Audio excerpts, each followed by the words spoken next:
ഒരു കഥ കേട്ടാലോ?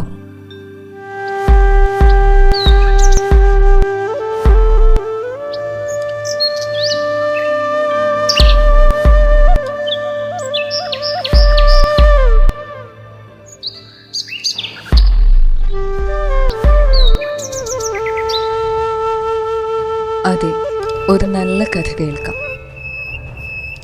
ഒരു പ്രഭാതത്തിൽ ബുദ്ധൻ ഒരു മരച്ചുവട്ടിലിരിക്കുകയായിരുന്നു, കയ്യിൽ ഒരു പുഷ്പവുമായി. അദ്ദേഹം ഒരു പ്രഭാഷണം നൽകാൻ പോവുകയായിരുന്നു. ഭിക്ഷുക്കൾ അതിനുവേണ്ടി കാത്തിരുന്നു. 10,000 ഭിക്ഷുക്കൾ കാത്തുകൊണ്ടേയിരുന്നു. വെയിലുദിച്ച് ചൂട് കൂടിക്കൂടി വരികയായിരുന്നു. ബുദ്ധനാകട്ടെ നിശബ്ദനായി ആ പുഷ്പത്തെ നോക്കിക്കൊണ്ടേയിരുന്നു. പെട്ടെന്ന് മഹാകശ്യപ എന്ന പേരുള്ള ഒരു ശിഷ്യൻ ഉറക്കി ചിരിക്കാൻ തുടങ്ങി. അട്ടഹസിച്ചുകൊണ്ടുള്ള ഒരു ചിരി. എല്ലാവരും മഹാകശ്യപനെ നോക്കി. അവന് ഭ്രാന്തായോ? ഇതൊരു അസാധാരണ പ്രഭാതമാണെന്ന് തോന്നുന്നു. ബുദ്ധൻ ഒരിക്കലും ഇങ്ങനെ ചെയ്തിട്ടില്ല. അദ്ദേഹം എല്ലായ്പ്പോഴും വന്നതും സംസാരിക്കുകയാണ് ചെയ്യാറുള്ളത്. ഇന്ന് പക്ഷെ അദ്ദേഹം കയ്യിലൊരു പുഷ്പവുമായി വന്ന് അതിനെ നോക്കിക്കൊണ്ടേയിരിക്കുന്നു. 10,000 ശിഷ്യർ അവിടെ ഇരിപ്പുണ്ടെന്ന കാര്യം മറന്നുപോയതുപോലെ. ഇപ്പോഴോ നോക്ക, ഈ മഹാകശ്യപൻ ചിരിക്കുന്നു. ഇതുവരേക്കും അവൻ ചിരിക്കുന്നത് ആരും കേട്ടിട്ടില്ല. അവൻ സത്യത്തിൽ അത്രയ്ക്കും നിശബ്ദനായ ഒരു ശിഷ്യനായിരുന്നു. അവനെ ആരും അറിയുക പോലുമില്ല. ഇതാദ്യമായാണ് ആളുകളുടെ മുന്നിൽ അവൻ എന്തെങ്കിലും ചെയ്യുന്നത്. അവൻ അത്രയ്ക്കും സൗമ്യനായിരുന്നു, വിനയാന്വിതനായിരുന്നു. അവൻ ജീവിച്ചിരുന്നത് ഒരു നിഴലുപോലെയായിരുന്നു. അവൻ്റെ സാന്നിധ്യം പോലും ആർക്കും ഇതുവരെ അനുഭവപ്പെട്ടിട്ടില്ല. അവൻ തീർത്തും അഹിംസാത്മക പ്രകൃതക്കാരനായിരുന്നു. കാരണം നിങ്ങൾ നിങ്ങളുടെ സാന്നിധ്യം അറിയിക്കാൻ തുനിയുമ്പോൾ അത് ഹിംസയാണ്. നിങ്ങൾ മറ്റുള്ളവരുടെ ശ്രദ്ധയെ ആകർഷിക്കാൻ ശ്രമിക്കുകയാണ്. ഈ മനുഷ്യനെ ആർക്കും അറിയില്ല. ഇവൻ എന്താണ് ഈ പറ്റിയത്? അവന് ഭ്രാന്തായെന്ന് തോന്നുന്നു. ബുദ്ധൻ മുഖമുയർത്തി മഹാകശ്യപനെ അരികിലേക്ക് വിളിച്ചു. ആ പുഷ്പം അവന് നൽകി.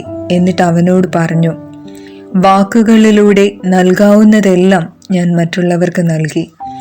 വാക്കുകളിലൂടെ നൽകാൻ കഴിയാത്തത് ഞാനത് നിനക്ക് നൽകുന്നു മഹാകശ്യപ. സെന്നിൽ അവർ അതിനെ വിളിക്കുന്നത് വേദങ്ങൾക്കതീതമായ കൈമാറ്റമെന്നാണ്, വാക്കുകൾക്കതീതമായ സംവഹനം. മഹാകശ്യപന് നൽകപ്പെട്ടത് എന്താണ്? സെൻ ആശ്രമങ്ങളിൽ ഇന്നും ഈ ചോദ്യം ചോദിച്ചു പോരുന്നുണ്ട്. ഇന്നും ബുദ്ധിസ്റ്റുകൾ അതിനു പുറമെ തലപുകയുന്നുണ്ട്. ആ പ്രഭാതത്തിന് ശേഷം 25 നൂറ്റാണ്ടുകൾ കഴിഞ്ഞിരിക്കുന്നു. വലിയ വലിയ തത്വചിന്തകർ അതേപ്പറ്റി മനനം ചെയ്തിരിക്കുന്നു. എന്താണ് പകർന്നു കൊടുക്കപ്പെട്ടത്? അതൊരു പുഷ്പത്തിന്റെ കൈമാറ്റമായിരുന്നില്ല. ഒരു പുഷ്പം വെറും ഒരു പ്രതീകമായിരുന്നു. അത് ബുദ്ധന്റെ മുഴുവൻ ചൈതന്യത്തിൻ്റെയും മഹാകശ്യപനിലേക്കുള്ള സംക്രമണമായിരുന്നു. ബുദ്ധൻ മഹാകശ്യപനിലേക്ക് പ്രവേശിച്ചുവെന്നല്ല, ബുദ്ധൻ ബുദ്ധനായി തന്നെ നിൽപ്പുണ്ട്. അത് നിങ്ങൾ തെളിഞ്ഞു കത്തുന്ന ഒരു ദീപത്തിനരികെ തെളിയിക്കാത്ത ഒരു ദീപത്തെ കൊണ്ടുവരുന്നത് പോലെയാണ്. പൊടുന്നനെ തെളിഞ്ഞു നിൽക്കുന്ന ദീപത്തിൽ നിന്നും തെളിയിക്കാത്ത ദീപത്തിലേക്ക് നാളത്തിൻ്റെ ഒരു ചാട്ടം കാണാനാകും. തെളിഞ്ഞു കത്തിയിരുന്ന ആ ദീപം അതേപടി കത്തി നിൽക്കുന്നുണ്ട് ഇപ്പോഴും. യാതൊന്നും നഷ്ടപ്പെട്ടിട്ടില്ല, ഒരല്പം പോലും. എന്നാൽ പുതിയൊരു പ്രകാശം കൂടി തെളിഞ്ഞിരിക്കുന്നു.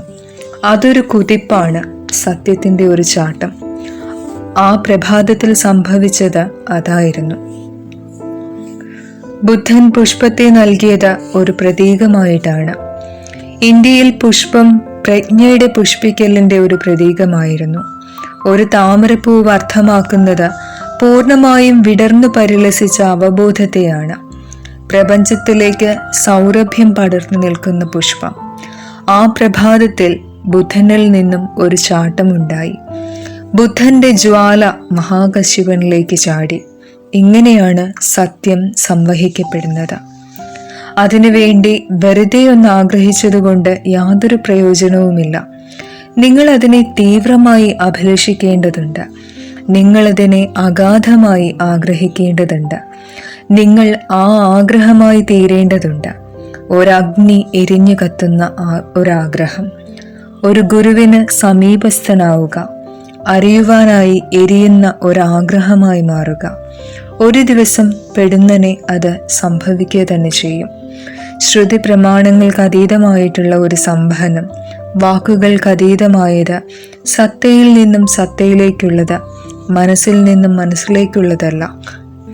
അതാണ് ബുദ്ധൻ പറഞ്ഞത്. വാക്കുകളിലൂടെ പറയാൻ കഴിയുന്നതെല്ലാം ഞാൻ മറ്റുള്ളവർക്ക് നൽകിയിട്ടുണ്ട്. മനസ്സിൽ നിന്നും മനസ്സിലേക്കുള്ള സംക്രമണം, വാക്കുകളിലൂടെ പറയാൻ കഴിയാത്തതോ അത് ഞാൻ നിനക്ക് നൽകുന്നു. മഹാകശ്യപ, സത്തയിൽ നിന്നും സത്തയിലേക്കുള്ള പകർച്ച. മറ്റുള്ളവരെല്ലാം വിദ്യാർത്ഥികളാണ്. മഹാകശ്യപൻ ശിഷ്യനും. മഹാകശ്യപൻ രണ്ടാമത്തെ ബുദ്ധനായി തീർന്നു.